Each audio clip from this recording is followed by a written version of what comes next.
Санакоев Сергей Васильевич родился в 1903 году в селе Бакуряне Горийского уезда Тифлисской губернии.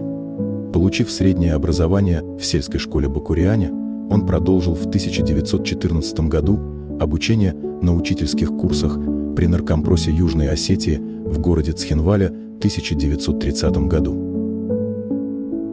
Окончив рабфак при Госуниверситете в городе Тифлисе в 1936 году, он выбрал путь служения закону и справедливости, посвятив себя юридической деятельности в органах прокуратуры Юго-Осетинской автономной области.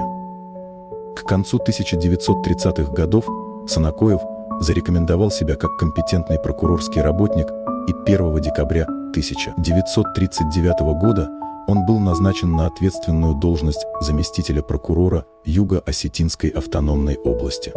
На этом посту Сергей Васильевич проявил себя как принципиальный и справедливый руководитель, неустанно отстаивавший интересы закона и граждан. Однако мирная жизнь была прервана войной.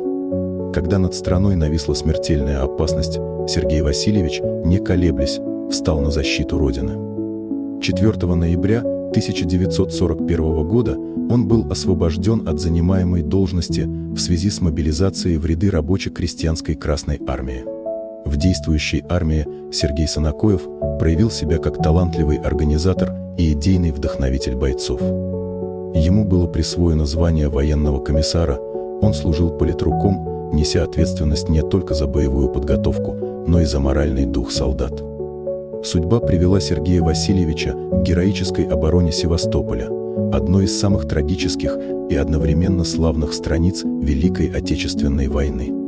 Летом 1942 года, когда город-герой находился в огненном кольце вражеской осады, каждый метр земли становился ареной жестоких боев. 3 июля 1942 года в одном из таких сражений оборвалась жизнь Сергея Васильевича Санакоева. До последнего вздоха он оставался верен присяге, долгу и родине, показывая пример истинного мужества и самоотверженности.